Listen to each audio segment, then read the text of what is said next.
Si vous avez répondu, j'ai pas vu le commentaire écrit pour le moment par rapport à ça. Après, si je peux pour le moment donner mon avis en attendant, c'est que j'ai réfléchi à ça, je réfléchissais à ça dernièrement d'ailleurs, et en fait, je ne dis pas que j'ai la science infuse, hein. Je parle un petit peu de mes réflexions. Je pense que ça dépend des moments, c'est-à-dire que surtout quand on fonctionne en couple ou en groupe, en fait, on n'aura pas forcément la même fonction tout le temps. C'est-à-dire que la conception de fonctions figées qu'on nous a données, je pense qu'elle est limitée. Elle est biaisée et je pense qu'il y avait des intentions, comme je disais au début de live, par exemple quand on regarde la liste des personnes les soi-disant plus puissantes de Forbes, comme par hasard, il n'y a que des messieurs hein, tout en haut dans la liste. Voilà. Et je pense que la plupart des critères qu'on nous a donnés, c'est pour justifier en fait cette place-là. Même créer dans la femme une façon de se cantonner à certaines fonctions, dans une certaine dimension, un certain imaginaire, pour qu'elle ne puisse pas fonctionner d'une autre façon. Puisque la femme, c'est ça. Et donc, de plus en plus, je me dis, en tout cas, vous me direz ce que vous en pensez, que c'est pas figé. C'est-à-dire que, comme tout, ça évolue. On le voit en fait, la nature, elle nous enseigne. Nous-mêmes, ce qu'on a été, la forme, elle a évolué, elle n'a pas toujours été la même. C'est-à-dire qu'on est parti d'un fœtus, etc., embryon, et au fur et à mesure, la forme, elle change. Même si on n'est pas dans l'évolution darwinienne, mais on voit qu'il y a des modifications, ne serait-ce que dans notre mentalité, notre façon de faire, notre posture, etc. On est en perpétuelle évolution et on n'a pas toujours les mêmes fonctions. On commence par être enfant, après on est frère, on est sœur, ensuite on est copain, camarade, ensuite on devient collègue, etc. On change en fait tout le temps de fonction. Donc ça veut dire que pour moi les choses elles ne sont pas figées. Et pour moi l'efficacité même c'est dans cette capacité, dans cette souplesse de pouvoir savoir que, comme on disait tout à l'heure là, on est une dimension principalement spirituelle, dans la dimension intelligentielle, on est une somme de facultés, de capacités, gestion, organisation, maîtrise, compréhension, etc., vision, intuition. Et dans certaines situations, par exemple, si on se retrouve dans une situation où, je ne sais pas, où il va falloir parler en public devant des personnes, dans le groupe, dans le couple, il y a peut-être quelqu'un qui a à ce moment-là des facultés, une capacité de pouvoir mieux le faire.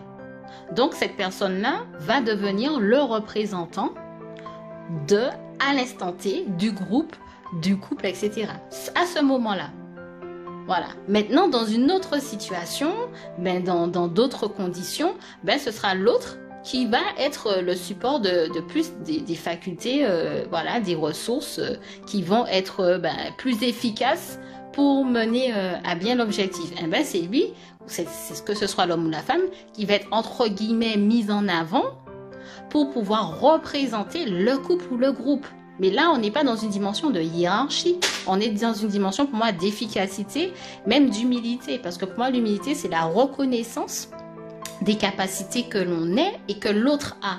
Et en fait, pourquoi je vais vouloir à tout prix, parce que je suis l'homme, tout le temps être devant ou tout le temps faire les choses, alors que l'autre a peut-être à ce moment-là des facultés qui seront plus adaptées. Et vice-versa. Et en fait, plus on se connaît, plus on connaît l'autre, plus on est en harmonie, plus on sait identifier et les choses deviennent naturelles. Et en fait, on n'est pas dans une posture figée. Voilà, moi c'est comme ça que je vois. Et en plus, je pense aussi qu'il y a une dimension où même ça, c'est pas figé, c'est-à-dire les compétences que l'on représente à un instant T. C'est-à-dire que à un instant T, peut-être que c'est quelqu'un, c'est l'homme qui a plus de capacité d'élocution, etc. Mais dans le cheminement, en fait, la femme, elle va aussi avoir de plus en plus de facultés d'élocution. Donc, à un moment donné, elle aussi, elle aura une capacité de pouvoir s'exprimer. Mais on ne va pas être dans le côté figé, non, c'est l'homme qui parle, par exemple. Voyez? Et donc, c'est ce côté-là de repère figé que moi, personnellement, de plus en plus, je remets en question. Et ce côté de fonction aussi figé, que ce soit dans un couple, voilà, dans une société. Pour moi, on n'est pas fait pour être figé. On est des êtres en perpétuelle évolution.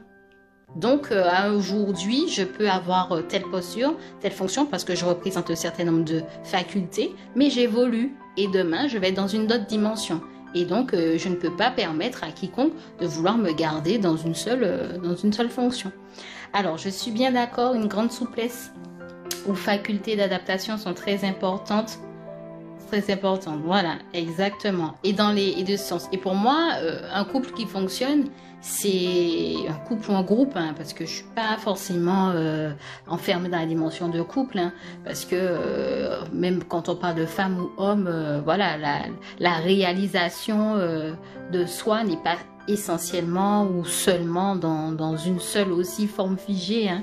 Donc, mais en tout cas, pour s'épanouir et être utile en fait là où on est, être conscient de ça, qu'on ait ces facultés-là et qu'on évolue dans ces dimensions-là et qu'en fonction de ça, ben voilà.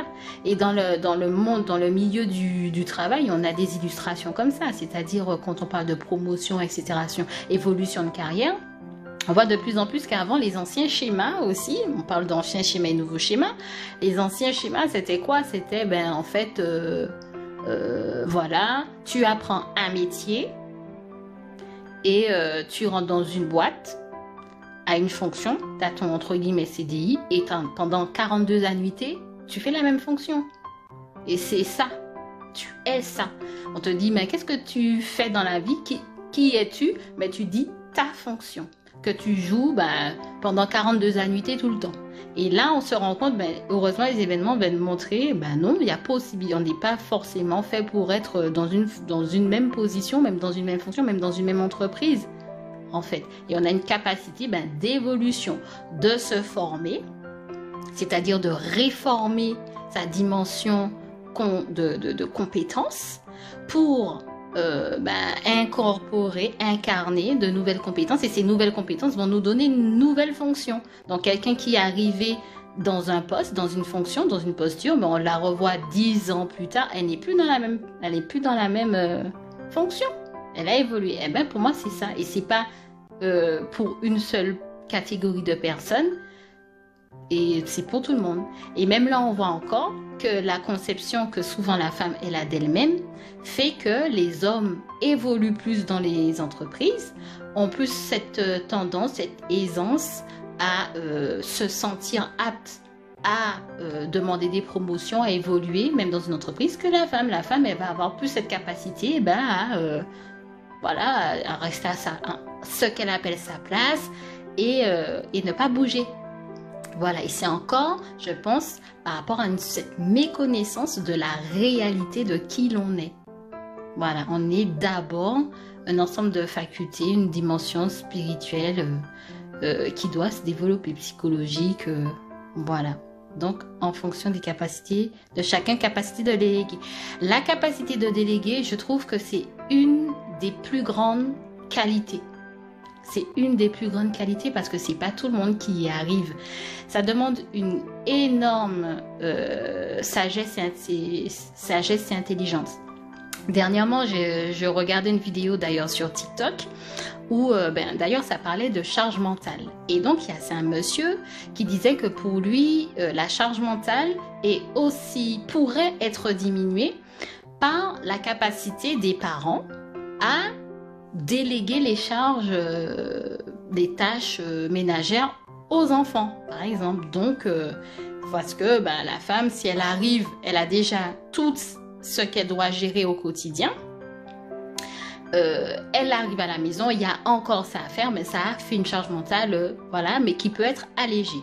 Et j'étais pas vraiment étonnée dans les commentaires que les personnes qui critiquaient ça, qui n'étaient pas d'accord, c'était les femmes. Les femmes, elles disent non, alors pour vous, diminuer ma charge mentale, c'est faire ma fille faire la vaisselle. Donc en fait, pourtant, c'est une proposition pour, entre guillemets, alléger la charge mentale, mais c'est la femme, en fait, dans l'idée, dans sa conception, qui elle-même résiste à l'évolution vers quelque chose. Et souvent, c'était oui, mais s'il faut que je sois toujours derrière, ça sert à rien en fait. Voilà. Et donc, c'est cette fameuse capacité de déléguer. Parce que en fait, pour déléguer, pour moi, il y a deux conditions. Soit soi-même on a formé, donc c'est comme l'éducation, l'enfant, ben effectivement tu vas être derrière, il va mal faire, parce que si en amont tu l'as pas appris depuis petit à faire son lit, à comment on range le lave-vaisselle, où on fait la vaisselle, etc., ben c'est sûr que c'est pas à 15 ans, quand tu vas lui dire débarrasser la table pour faire son lit, qu'il le fera. Donc ça c'est clair qu'à ce moment-là on va rentrer dans le clash et ben, ça va devenir une charge mentale, donc il fait que la plupart des entre guillemets mamans disent bon, elles préfèrent faire. Parce que ça va pas être, au moins elles savent que ça va être bien fait en fait. Et donc parce que dans ce cas de figure, pour pouvoir déléguer, il faut avoir cette capacité déjà d'initier, de transmettre, d'éduquer, de former. Voilà. Et donc, et ça c'est, quand on parle de la femme, c'est notamment celle qui est normalement la plus douée dans cette capacité normalement de transmettre. Si elle prend vraiment sa place en tant que d'être consciente de ça, d'être ses facultés qu'elle doit transmettre, eh ben normalement c'est elle qui est même la plus à l'aise dans cette capacité de transmettre, qui va lui permettre ensuite de déléguer et donc de pouvoir se décharger et d'être beaucoup plus efficace dans d'autres activités. Mais là encore, souvent les éducations, des choses qu'on perpétue, hein, de génération en génération, peut-être sans même comprendre pourquoi on le fait, j'en ai vu effectivement beaucoup de mères qui pourtant sont fatiguées, mais qui n'arrivent pas à déléguer. Parce que il n'y a pas eu cette dimension d'initier, d'éduquer. Et donc quand l'enfant il est à l'adolescence, c'est beaucoup plus, en fait c'est des fois presque trop tard, ou en tout cas très très très difficile de récolter là où on n'a pas semé. Voilà. Et puis il y a aussi le deuxième cas où c'est comme par exemple dans le milieu professionnel où on a quelqu'un qui est déjà formé.